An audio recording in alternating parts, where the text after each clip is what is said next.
Hello everyone. Today we'll see about the circle diagram of an induction motor.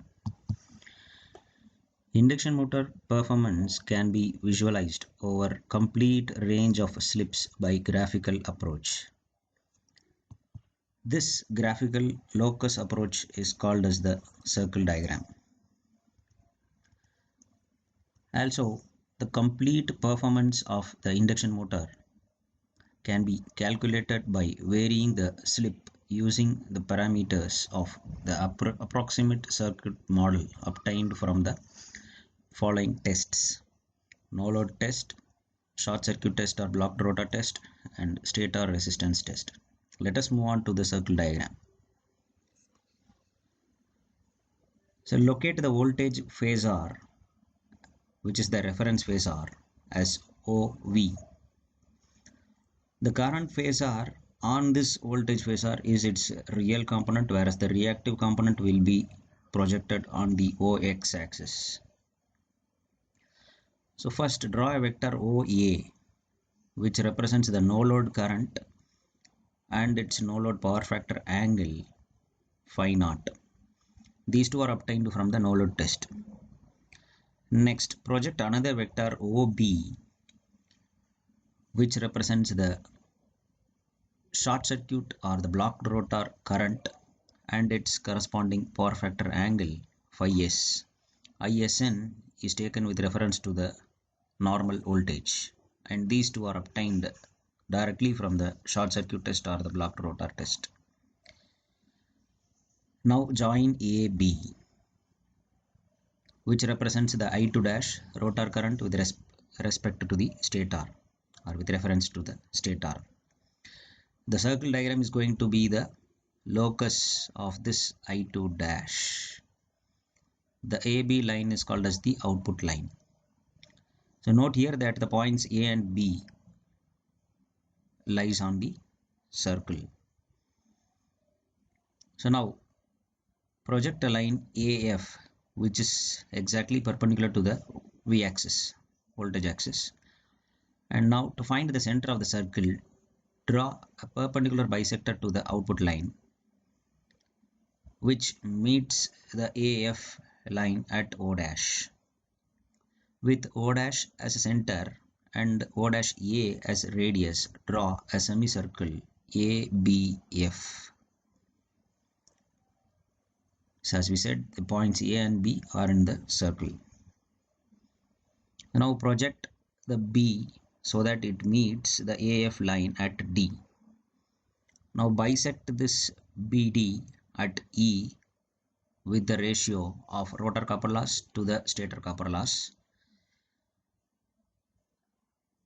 Okay, as BE represents the rotor copper loss and ED represents the stator copper loss. So the BE by ED is equal to rotor copper loss by stator copper loss. Both these losses can be separated by, so as we know, the copper loss, I square R loss, this R of the stator, okay, can be found out from this stator resistance test already we mentioned in the slide. So now AE is called as the torque line and DG here is the fixed loss. AE is the torque line. So we have obtained the circle diagram with its output line and the torque line. The vertical components represents the power or energy component with reference to the current. So BG is the total input during this blocked rotor test. So now to obtain the performance criteria of the induction motor at any operating point, okay, that is obtained, that can be obtained from this circle diagram. So now, so in the semicircle, so one more addition, in the semicircle, to the left it is the motoring operation and to the right it is the braking operation. So exactly at the point B, the slip is unity. So beyond the left, to the left of B in the semicircle, it is slips less than 1, while it is right side, it is greater than 1.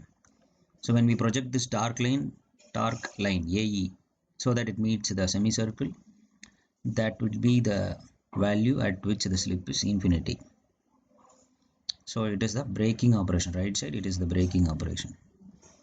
So now to obtain the performance, to find the full load current and the full load power factor angle, just project the B line such that BC represents the exact rated output power. Okay, so here output in watts per centimeter is the taken in the current scale, same voltage into current per centimeter. So total output is represented here by BC. So the rated output is represented here by BC. So to obtain the full load current, draw a line which is exactly parallel to the output line from the point C. From the point C, a line that is parallel to the output line is drawn. It meets the semicircle at P. Now join OP, which is the full load current, and the corresponding power factor angle is the phi 1. So P is the operating point now, full load operating point. So we can have any operating points here. So now I1 is the full load current and cos phi 1 is the full load power factor. So next, to obtain the full load efficiency and the slip, project P so that it meets the output line at L, torque line at Q, AF line at R, and finally the x-axis at S. So now the full load efficiency is given by output divided by input. Output here is PL. This is the full load output. So PL. Totally input, as I said, the vertical components represents the power. So PS is the input power. Totally PS is the input power, which includes all the fixed loss, stator copper loss, rotor copper loss, and the output. Okay, so the PL is the output and PS is the input. So here full load efficiency is given by PL divided by PS.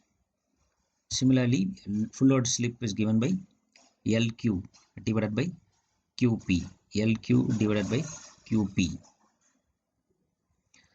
And to find the maximum torque, draw a line perpendicular to the torque line. That is, draw a line from O dash, draw a line that is exactly perpendicular to the torque line. Okay, so now produce that torque line so that it meets the same torque line. Produce that TM point and so that it meets the torque line. So now TM is the maximum torque. Similarly, maximum output also can be found. So now draw from O dash, draw a perpendicular line to the output line. Draw from O dash a perpendicular line to the output line, which meets the semicircle at PM. So now project PM so that it meets the output line. Now PMN is the maximum output. Thank you.